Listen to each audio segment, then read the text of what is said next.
Ladies and gentlemen, boys and girls, lax rats alike, welcome back to the Crease Dive. Today is Thursday, January 30th, and college lacrosse is back. Boys, it's been a while, probably a few months ago since we were doing some PLL championship previews and recaps back in September. Here we are a few months later. I'm Jordie from Barstool. With me, as always, we've got Doogs, we've got Ness. Boys, field lacrosse back in our lives right now. Don't want to say that lacrosse is back in our lives right now because I don't want all the box hardos to come after us right off the bats. I know the NLL's been going on right now.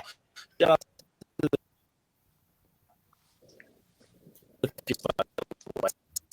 already freezing. Can you guys hear anything that I was saying right there? Was I just frozen visually instead of just audio? We lost you for about 10 seconds there, Jordie, right after you were making your box lacrosse statement. Yeah, well, either way, I was saying congratulations to the Philadelphia Wings, who have been having a great start of the season. So there's our NLL talk of the week. Doogs, Ness, boys, we're back at it. College lacrosse coming up this Saturday. We got 17 games on deck this Saturday. How are we feeling, fellas? Feeling awful, personally. I mean, I'm at a fucking war with my laptop right now, trying to produce this podcast from my phone. That's actually why I just went out. I closed the app because I can hear the echo in the room. I just threw my phone across the room because I can't hear the echo. I'm sure someone was just like, "Why do I hear everything going on twice?" But besides that, I've been wonderful. Besides that, I'm so happy that lacrosse is back. I'm sure that I'll have some fire takes as the season goes on. I think I'll probably not get a single thing wrong the rest of the year. But I'm fired up to be back with you, gentlemen. How's everything going on your end, Ness? Listen, I'm just ready for lacrosse. Cabrini's gone. We're not going to talk about Cabrini ever again. All right, it's dead. I'm just kidding. I love Cabrini. I'm excited for lacrosse. I'm excited to see new faces. I love when the freshmen come onto the scene. Can't talk right now. Creep. I love a good young buck who just comes on straight out of high school and just really weird. Whoa, really weird. Hold on. Whoa. Pause. Comes Listen, on what? You guys are pausing. I'm going. Resume. I like when the guys are coming onto the scene and they're playing good lacrosse. They're playing well. They're playing smart. Doesn't sound like you're talking about lacrosse. Yeah. Sorry that Dukes had to, make it a little sketchy, but that's just what I'm excited about.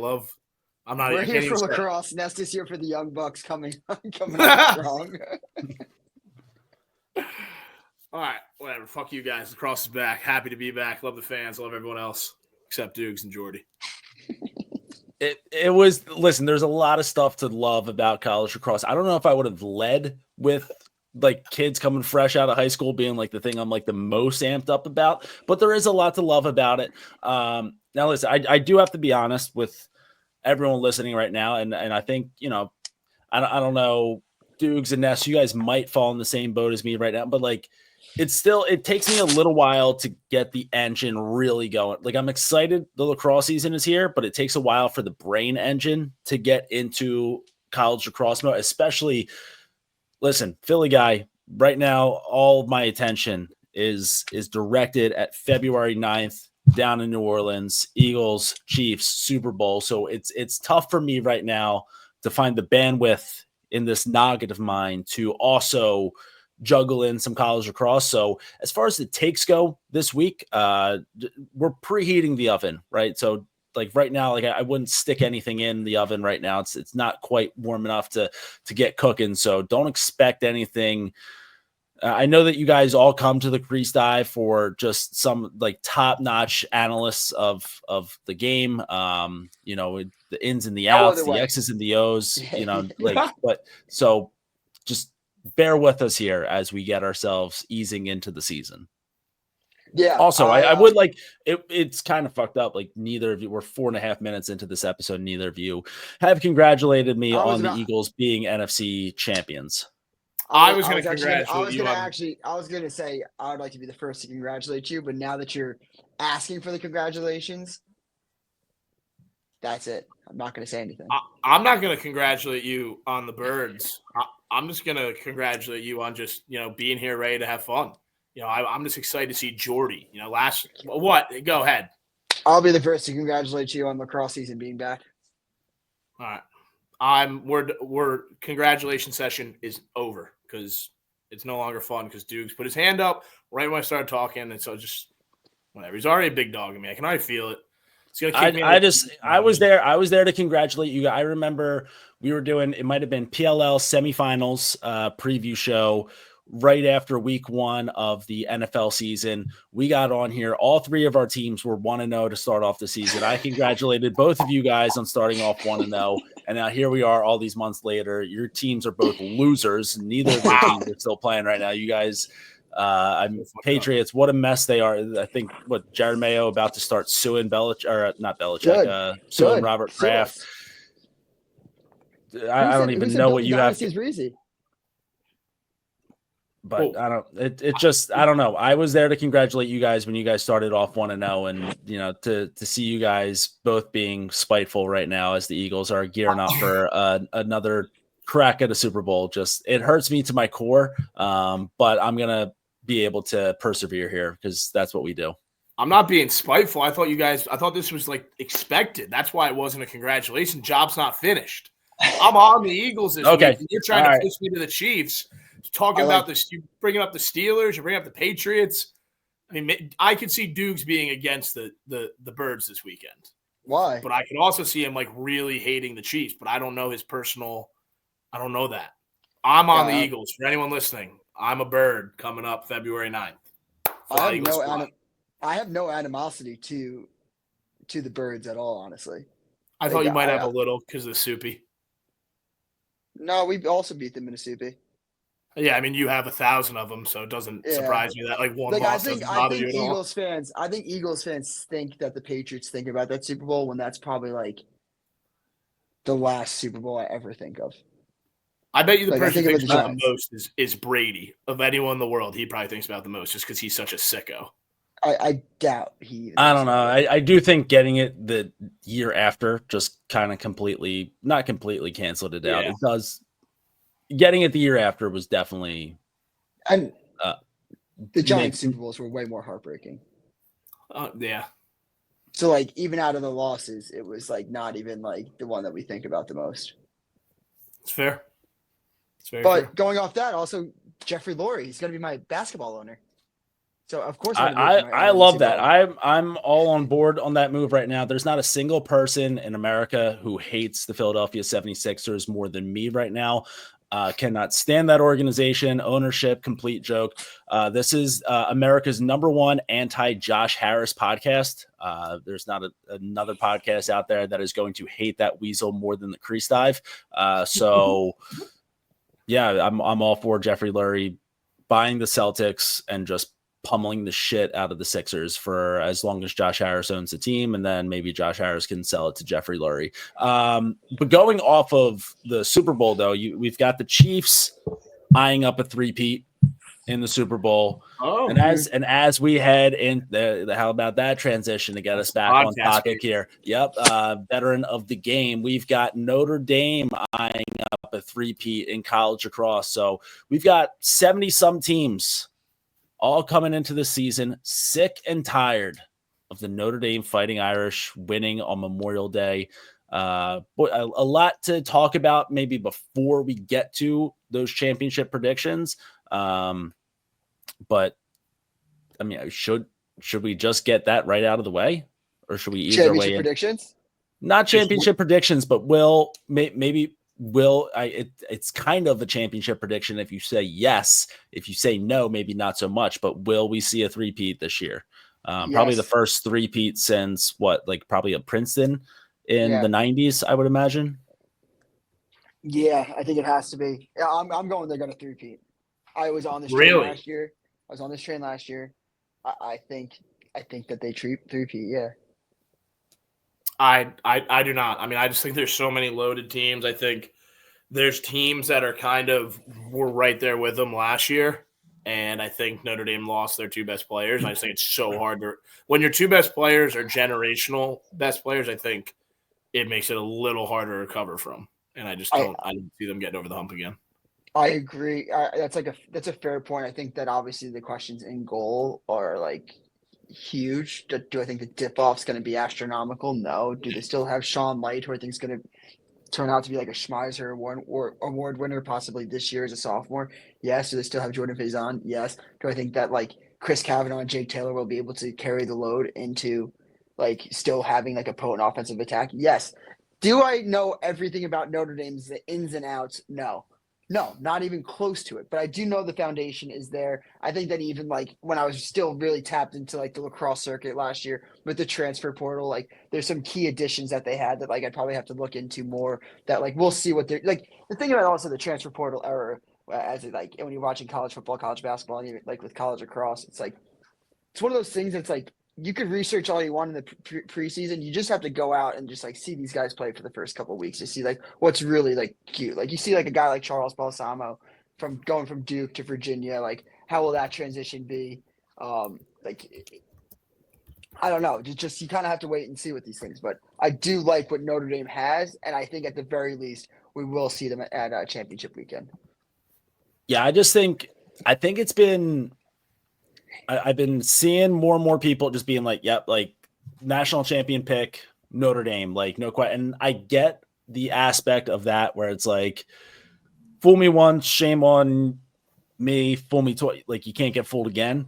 But I just feel like it's borderline disrespectful to Liam Entenmann that so many people are like, yep, no questions asked. Like Notre Dame's going to three-peat, win another national championship. Like you think about how many times have we seen a team repeat in the past 30 years? Like not very often.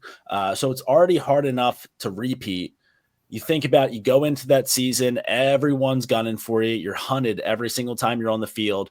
And you know, it takes a special, like I think, agree with Ness when you say that you're losing, you know, two of your top players. I would even like, I'm looking back at them now, and I think Liam Entenmann is like complete caps generation, like Pat Cav generational. Liam Entenmann, like all caps, bolded, underlined, everything generational. And like you lose that. And I think you go into the season where everyone is so fucking sick of Notre Dame and they want to knock you off. They want to take you down. And you could go into a season with Liam Entenmann and be like, I don't give a fuck what you guys are throwing our way. Like, we're still going to shut you down and you're not going to be able to do anything about it because we've got this guy and you don't. When you don't have that guy, like I almost think of it like going back to MLB playoffs where let's say you're going up against a team that has a nasty starting pitcher and like those first 6 innings, all you're really doing is like, hey, like, let's just buy our time until that guy comes out of the game and then we have a chance. Every like 70 teams, well, maybe not 70 teams, realistically, like there's only 8 or 9 teams that like really have a chance to knock Notre Dame off. But like those 8 or 9 teams are all going into the season feeling like they have way more of a chance to knock Notre Dame off than they would have last year because Entenmann's gone. And they're like, all right, yeah, we don't have to worry about that guy anymore. I think we're on the same page. I also think like you need a certain amount of luck to win to win a national championship in any sport that involves like winning multiple games in a row. Where it's like a 1-game elimination, where it's like you can only have that amount of runs in you as far as like staying healthy at the end of the season. Like you saw how close they came 2 years ago, unless it was last year, whatever year it was when Kavanaugh like wrapped up his leg for the game. I can't remember which natty that was. That was 2 years ago where for that one, it's like held together by bubblegum and exactly. And like if one thing goes wrong and he gets hurt and can't play in that game or can't play in the games prior to that, like, we don't know if that run ever even starts with them winning multiple natties. So it's like it's going to come down to who's healthy at the end of the year. But I mean, I'm definitely not like saying Notre Dame's going to suck this year. I think they're going to be absolutely nasty, reloaded, ready to go. But I don't even think it's reloaded. I just looked like when you look at their roster, there's so many names and so many key pieces to this team. Like if you remember, like even on their run last year, the amount of like the second line midfield is what like really pushed them over the top. Is like this unstoppable force. Like they when you played like so many middies. Right. And like I'm just saying that they all like you have Devin McClain coming back. Like that news came out in like December. Like a PLL draft pick is coming back. it happened last year with Chris Common. He went to the work. Notre Dame, I like their strategy. Just like send them to the workforce. Be like, holy shit, this shit blows. Come back to college. Win a national title. Like Devin McLean's gonna be like what, like 23, 24, like a fucking man amongst boys. Then you got Will Angrick, who I think is one of the best midfielders in the country. Like, and then you're coming out with like Jeffrey Ricciardelli, who was like a key piece in like their man up, I'm pretty sure last year. Will Donovan came into like be like one of the best LSMs in the country. You're pairing him up with Greg Campese coming from Harvard. The more that I'm looking at Notre Dame, now I'm remembering why I liked them so much coming into this year. And then Will Lynch at the faceoff X. Like Will Lynch kind of solidified himself as the number one faceoff guy in the country, in my opinion, last year. Yeah, they're good. They're loaded. Can I do a take real quick? You guys mind if I do a take? Yep. Yes. Is the 12-team college football playoff ultimately going to be bad for Notre Dame lacrosse? So you think about like the role. Oh, here, I'm freezing up again. Yep. It's nice that Jordie knows when he's freezing up. You're back. Is this Jordie. just yeah? You hear me now? So I can hear you. No, I can hear you guys. Yeah, I can just kind of figure out when I'm about to freeze. But so you think about the role that Jordan Faison is going to have on this team, or at least the expected role. It's such a long year for him now, going through that entire college football playoff, going to the national championship game. Like he's a young kid. Like these are young guys. Like obviously they can kind of bounce right. Like they have unlimited energy, but at some point you go through multiple rounds of the college football playoff. And then if you have the aspirations to get to Memorial Day weekend, you have multiple rounds of the NCAA tournament for lacrosse. Like at some point you have to figure he's going to hit a wall. You would imagine.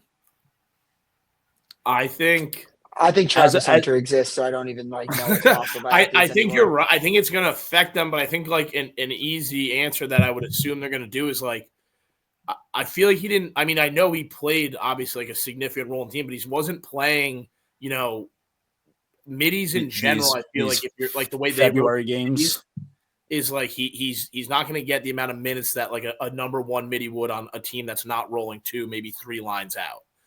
So I think that helps. Also, like, I mean, I wonder how much he'll play in the first week or two at all, if at all. Like, I don't even know what his body's like. I know he got hurt during football season, so maybe we need to get to our Notre Dame sources and see if you think about a Matt Jeffrey, right? Like a number one incoming freshman. Also, so he wasn't on the lacrosse field as much or on the football field as much as Jordan, but like that's a lot of weeks of practice, a lot of weeks of preparation. I'm sure that.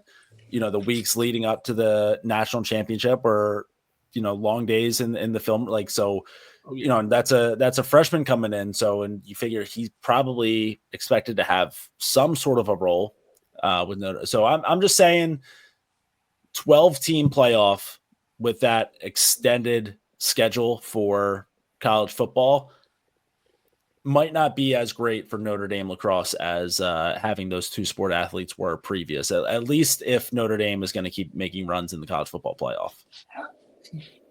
I would like agree with you if this was year 3 or 4 of Jordan Faison doing this, like burnout, but like I feel like this kid's just so used to, like, I bet you he was like a 3-sport athlete in high school. Like I feel like when you're like 19, 20, you don't even know what burnout is yet. Like that's just like an opinion based. It's all personal feel. Like can't tell the kid has burnout or not. But kids are just so used to playing lacrosse. Like I was just doing a take to see where we could get. I think my take is does burnout exist for like a kid freak that can't athletes. even drink? That can't even a kid that can't even drink yet. Like, I think when it does does. Burnout become a thing? Like when does burnout become a thing? I think it's like junior year when you're like 21. Well, I mean, I feel like any season you ever play at the end of it, even in high school, like we always said, like Doogs said, like when you lose, your season's over. It's like, oh, we get to go drink now. Like it's you almost like it always sucks when it's over. But at the end of any season, you're always like, oh, like it's kind of like a weight off your shoulders. Like, holy shit, I don't have to go to practice every fucking day. And at the D1 level, I'm sure it's fucking I'm sure Notre Dame football is in that building, 8-9 hours a day. And then he's like, oh, it's finally over. Then boom, he's in the building. I'm sure the lacrosse team is doing the same amount, if not within a couple hours of the amount of per week that the football team's doing. And so it's like, I don't think it's going to affect him that much, but it has to weigh on him at some point when it's like, he's been doing it since fucking July ended, since August 1st. I'm just saying you get one bowl game, right? Like you think about a regular Notre Dame season where season ends, you get a couple weeks, then you play a bowl game and then it's over. Semifinals, yeah. Now with the longer playoff, I'm spitballing here. I'm trying to think about ways that Notre Dame isn't going to three-peat because I'm trying really hard right now to think about how impossible it would be for any team in any sport to three-peat, especially in football, whether it's at the college level or at the Super Bowl. Like I just don't think the three-peats are possible. So go Birds. Oh. Do you guys? I mean, just bigger. Are you just trying to? That was a long play. That was a long play. So you're just manifesting an Eagles Super Bowl. I'm just saying that this is just an Eagles podcast. I'm saying that three-peats aren't possible in today's day and age. And Penn is a dark horse, and they're gonna win it all. So I do have Penn as a Ivy League championship game contestant. If we're talking Philly teams to watch out for this year, I am going St. Joe's, the Hawks, baby. Again? Did I picked them as a dark horse before? Probably. No, I just feel like I maybe it's just me personally. I was on them heavy the last 3 years, but I feel like they just lost a shit ton in that senior class. They lose a lot, especially with Levi Anderson, but I think that's a team where that team flies out of the gate. They talk I got a chance to see them a couple times in the fall, and they talk more shit than you would think is humanly possible, especially for a program like St. Joe's that might not have the amount of let's just say the shit talk was a little rich for their blood, right? Like it's not, they don't have the prestige of some of these teams that they were playing against in the fall to be talking the way that they were, but they don't give a fuck. So I think that's a team that comes flying out of the gates. They don't care who you are. Like they're going to try to attack you. And for the top tier teams, right, if we're talking about a Notre Dame, if we're talking about a Maryland, maybe, like a Duke, like they can sustain that and be like, okay, like we'll battle this first half. And then eventually we have enough to just overtake you. But for teams in that second tier where let's say St. Joe's gets into the tournament and they're maybe a 10 seed going up against what would that be, a 7? Maybe that 7th, like they might not have quite as much talent to just overcome the fact that St. Joe's comes flying out of the gate in that first half. And when they swarm you and they attack you and you're like, oh shit, what's going on? Once you're on your heels, like if you don't have the ability to just bully them right back, then so I could see them winning a tournament game. I'm not saying St. Joe's dark horse to go to a Final Four, but I'm saying dark horse to win a tournament game. Were they hanging with the teams that they were talking shit to? First half, yes. And then second half. So, we're talking about St. Joe's, Maryland, where like first half they came out of the gates flying around. And then second half, Maryland was like, okay, like we have like 20 kids who could start on your team right now. Go ahead. Jordie, I know you said you wouldn't take them as a dark horse for your finals. But if you wanted to take them as a dark horse, our friends over at DraftKings have them listed at plus 7,500. Feel free to go over there responsibly and place a bet. Just saying, listen, there's a lot of odds out there. If you go over DraftKings, they have odds for every team in the entire country. If you think Hampton is going to pull off a miraculous run, the odds are out there for you. Feel free to go over and check out all the odds over at DraftKings, baby. Had to slip that in there. Picks that I like. I was curious what St. Joe's odds were when you mentioned them. There's definitely some picks I like over on DraftKings. There's Talk two to that us, I Doogs. really like. I mean, let's just talk about sleepers that I like, I guess. Because I'm not going to go game by game, team by team, just like some like overall takes that I have. I guess if we want to do Tewaaraton first, just overall take, and then you guys can maybe give yours. Sure. Let's rip it. My Tewaaraton winner, I know exactly. Chris Kavanaugh. Yep. Chris Kavanaugh. If I think that Notre Dame is going to three-peat, if I think that like Notre Dame is going to do it, I think that Chris Kavanaugh's going to be able to show the world that he's not just an outside shooter. I think you saw it in the Final Four last year, all the things that he's capable of doing. I think he's going to be able to be more of an initiator, more of a feeder this year, more of a playmaker overall. And I think he can do it all over the field. I think he's the most underrated player in the country somehow. Like, as much as people be like, well, he's top 10, he's top 5, he's this, he's that. I think he's still so fucking slept on for how good he is. Yes, CJ Kirst is a god, in my opinion. His size is unmatched. But I think it's 1A, 1B, and I think that somehow Chris Kavanaugh was slept on last year. And going into this year, he'll prove that he's the best player in the country. Jordie, me, you. You're gonna go ahead with your take real quick. I don't know where Chris, like, that's a why. I don't know where Chris Cav is getting slept on. Chris Kavanaugh. No. Exactly. Like, people are gonna be like, how is that even a take? He's like top 5, top 10 in the country. People do not understand that last year, the man going into the Final Four, people did not like. We're not talking about him as like potentially a top like 3 draft pick in the PLL. People did not think that he was elite. People did not.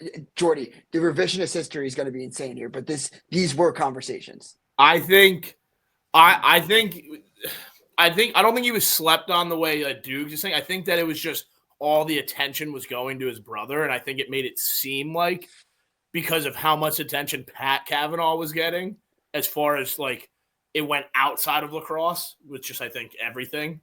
With like media and everything with Pat McAfee, I think that kind of put like a huger label on the Pat Kavanaugh like lore. But I think they got a Through X episode, both of them. Yeah, I mean, I certainly wasn't sleeping on him, but I don't know. Maybe I guess if you're saying like people are sleeping on him by calling him a top 5 player instead of a top 1 player. No, like people had him, like rankings had him like outside the top 30 last year. All right, I'd have to see those. I'd have to see the rankings. I'm trying to pull it up. There was someone specifically that Shane Thornton was going after. That. Shane Thornton was getting upset on Twitter over something. What? Well, no.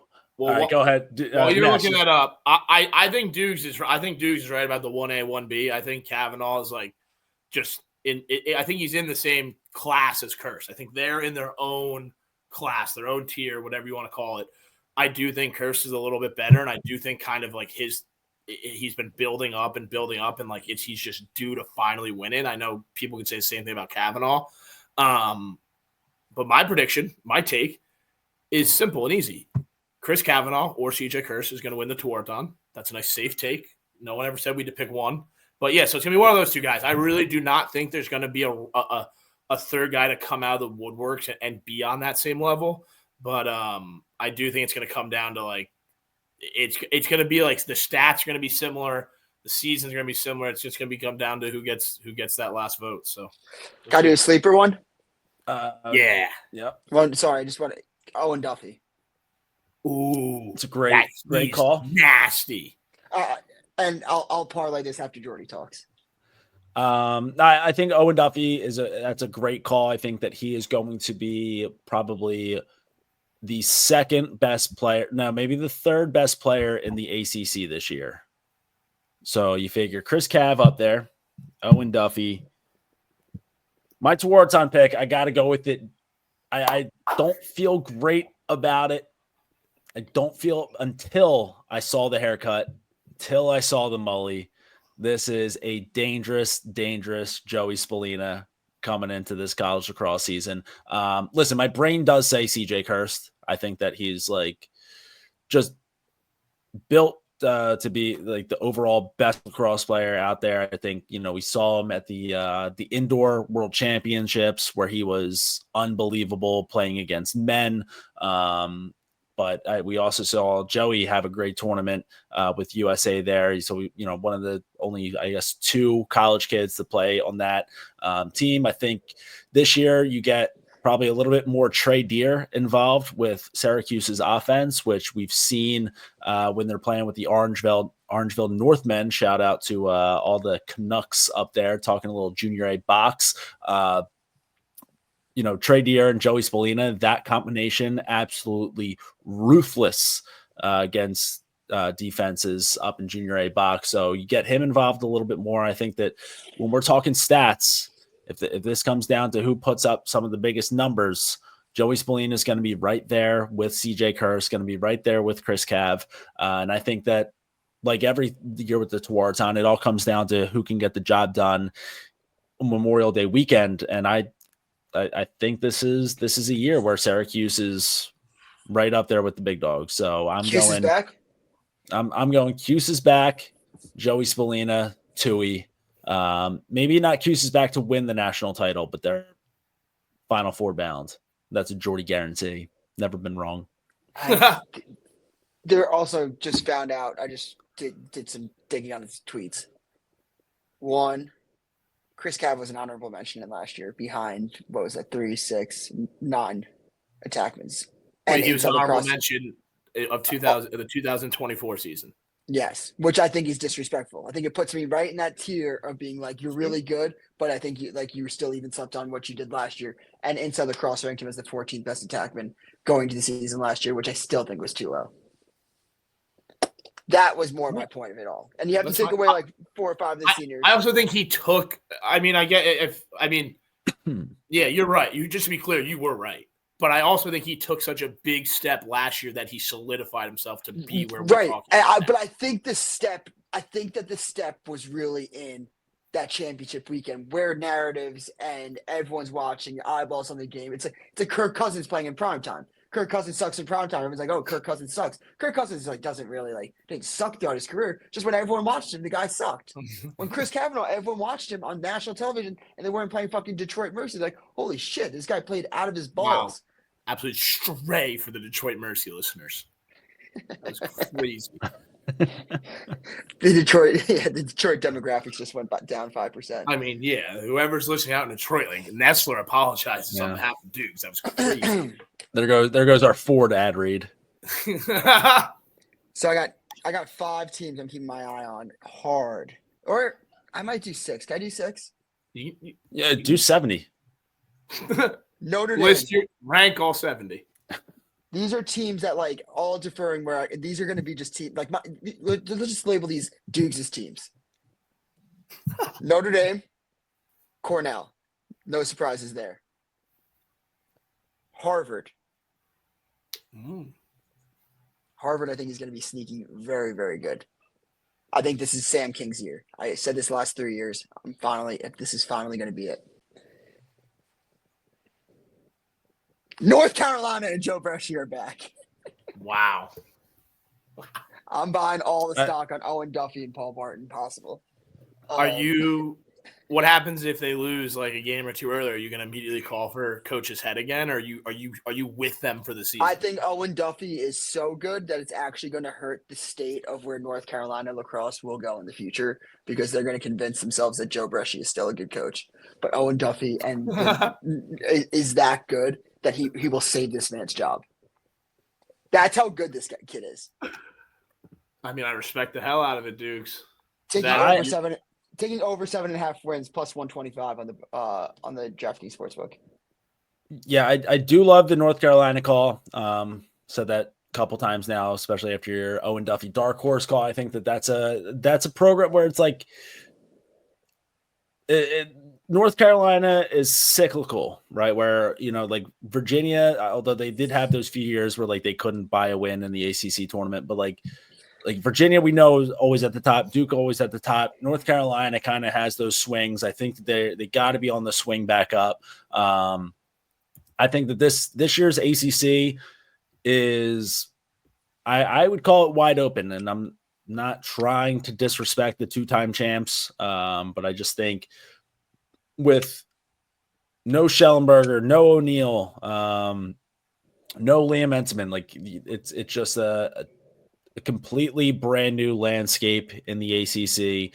And I think that a team like North Carolina, who probably going to be pretty slept on heading into this year, like a good year for them to turn it up a little bit and hashtag make some noise come ACC tournament time. All of Virginia's incoming guys too are all redshirting. Yeah. Are they? the Colsey kid. Wasn't I guess all three of Dunkel. them, right? Yeah. Wasn't Schellenberger like one of the first guys in lacrosse to like redshirt without like being injured? I feel like he kind of started. He was redshirting because he was ass. Well, I meant like I feel like that's like a football thing. Like when you're that good and you're like not going to get a lot of playing time, it's like save your year. And he did it, and it like, worked out perfect. I feel like I've never even heard of, and I don't think I've ever heard of anyone lacrosse doing it besides him. Well, he also did it during the 2020 year, so it got even more slept on. Yeah, because it didn't count.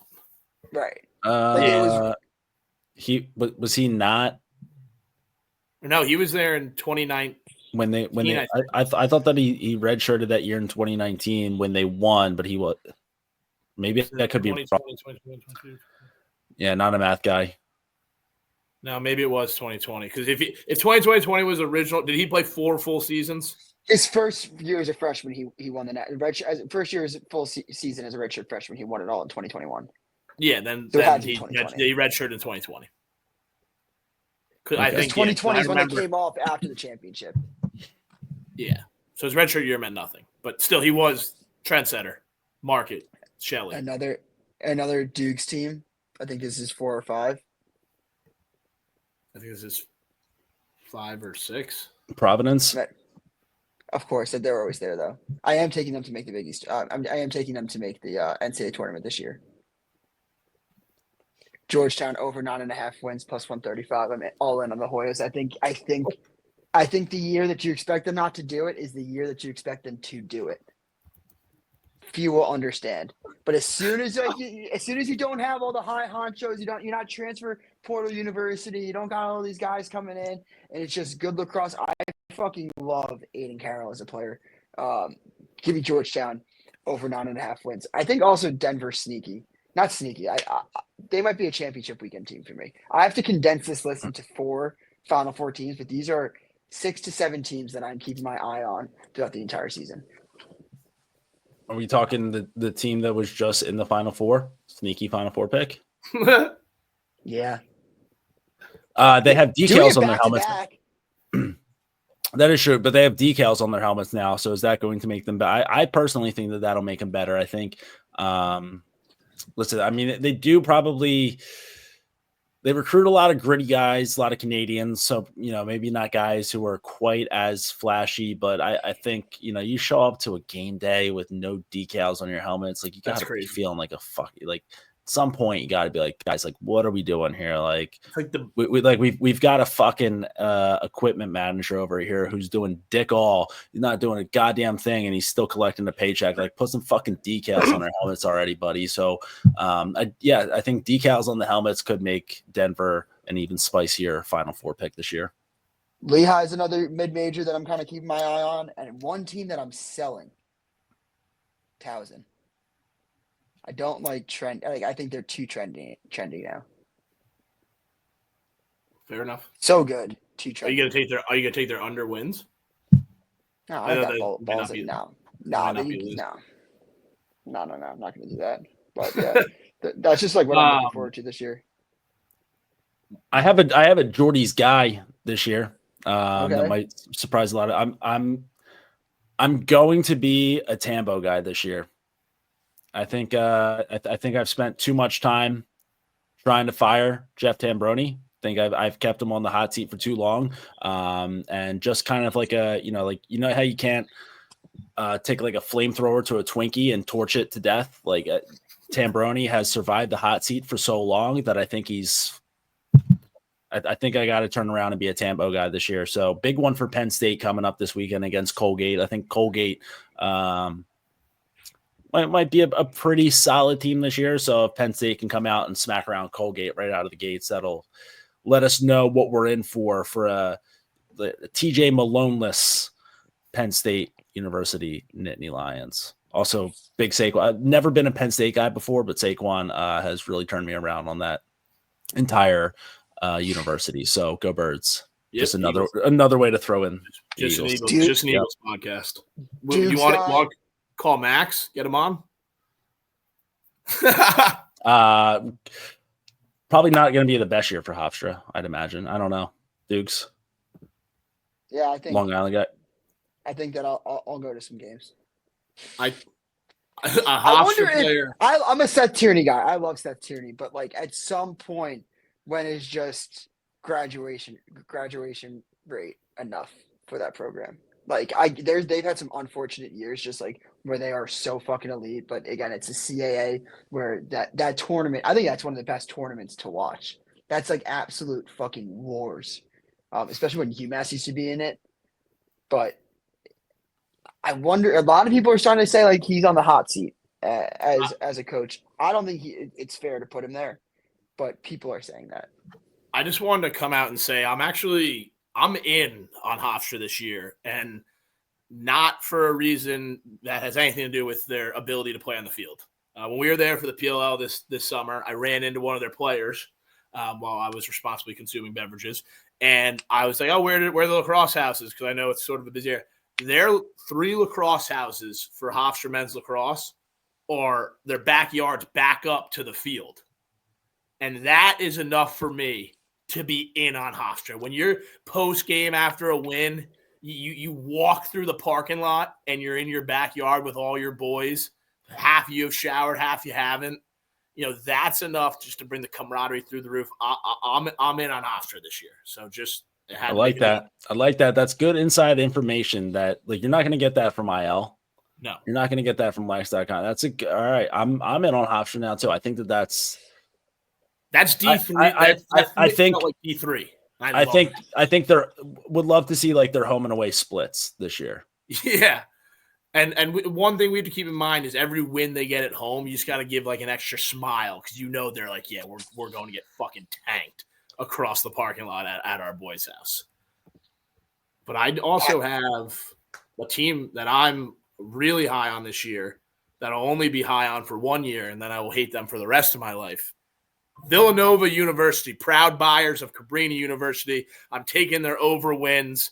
I'm taking them to win the Big East.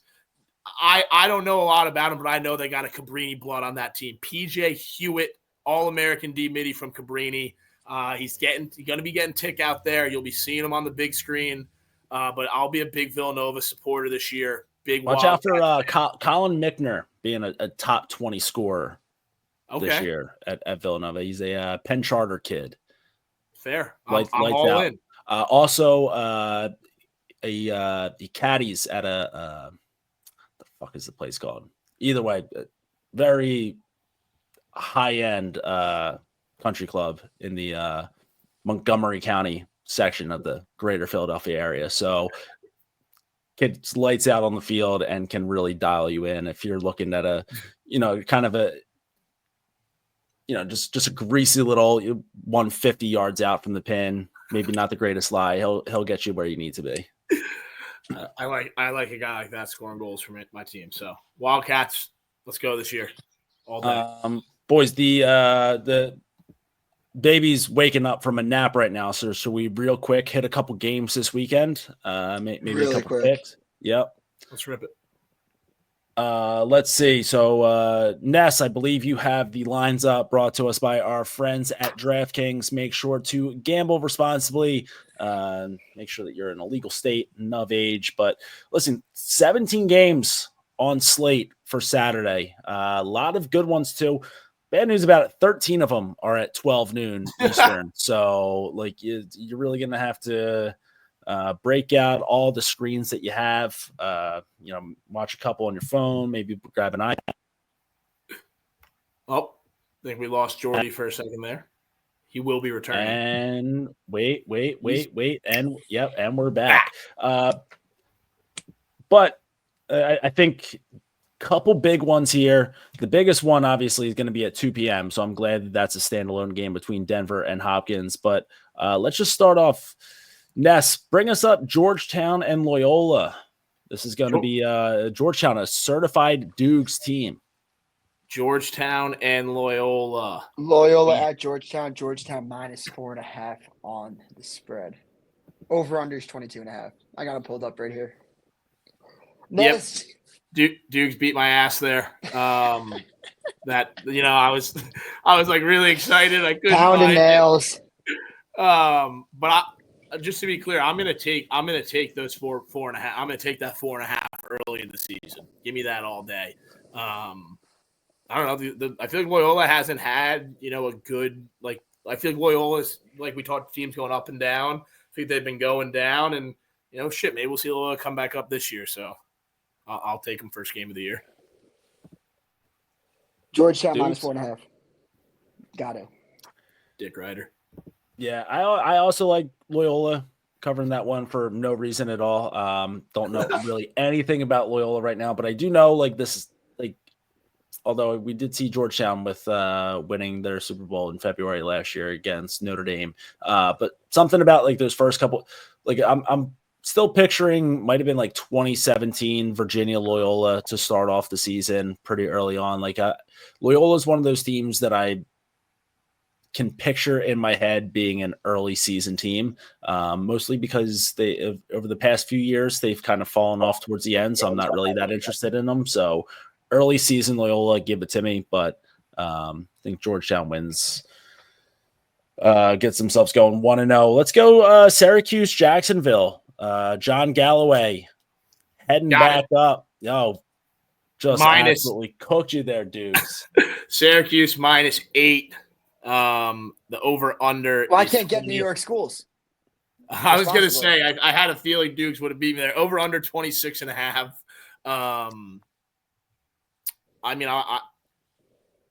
I think, Jordie got me all fired up for Syracuse. The mullet got me fired up for Syracuse.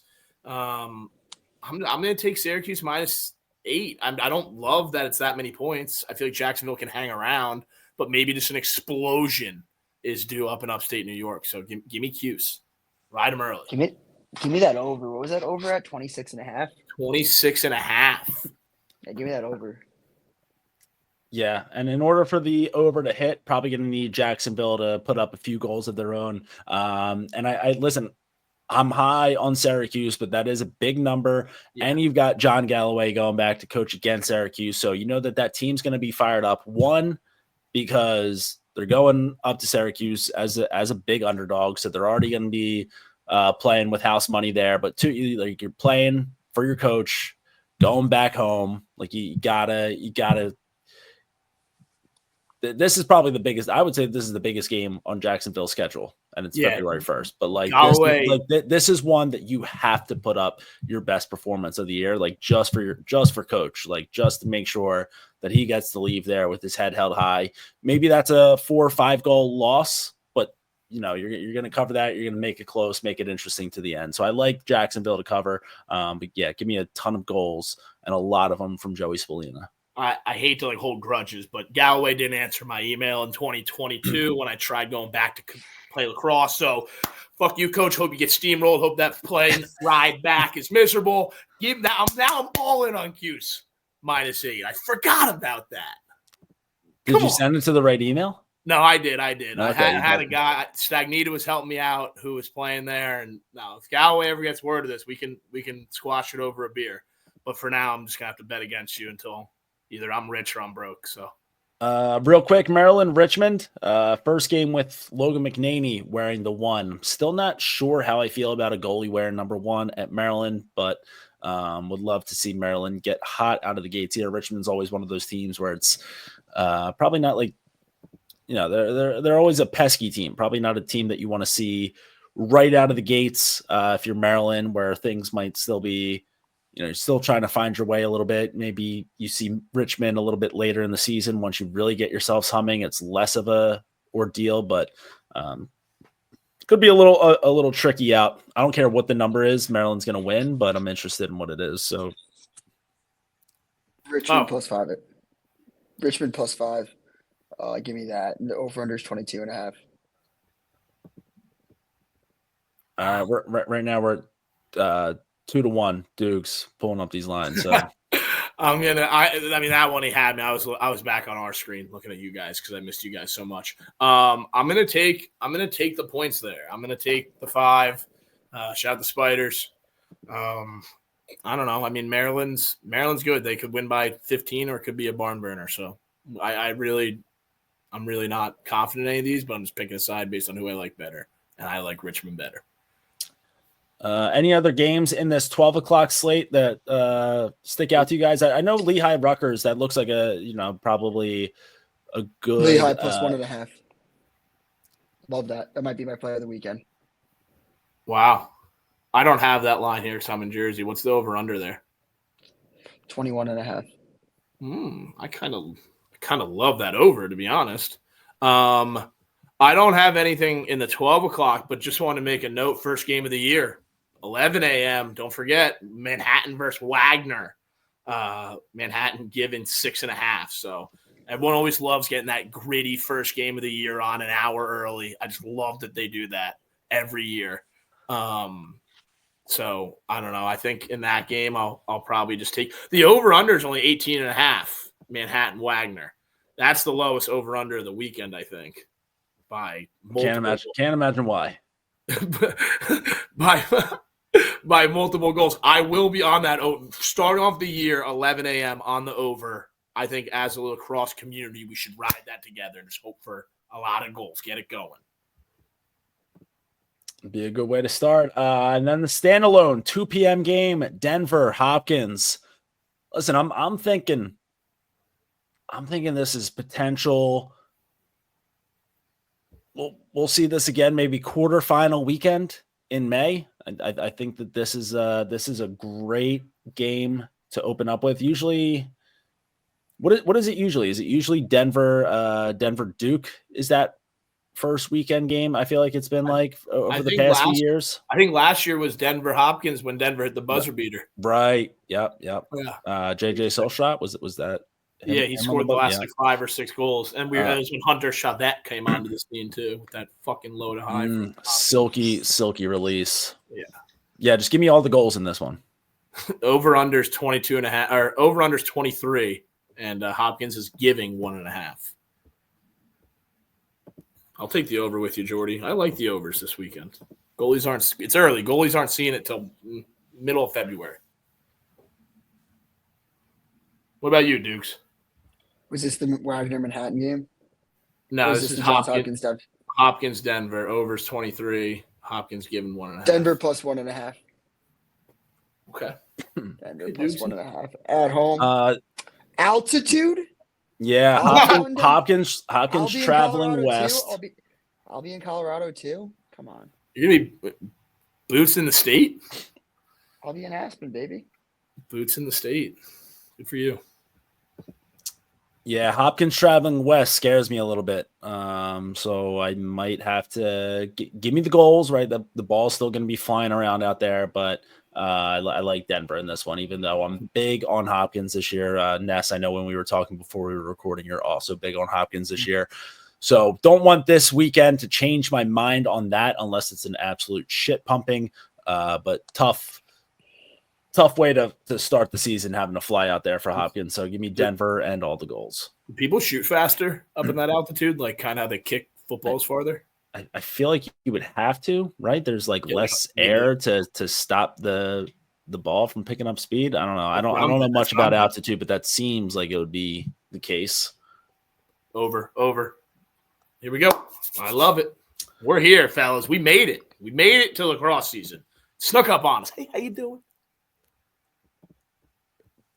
I like the way that was going, Ness. I think that you might have to start closing this out. I like that energy that you were closing it out with, because I was about to kind of bring it back. I'd like to see that. This right now, on the fly, off the cuff. Close it out.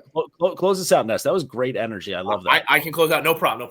All right. Love you guys. Listen, we're here. We made it. You watched a lot of football this fall. Your team's either gone or you're waiting for the Super Bowl like Jordie, Eagles podcast.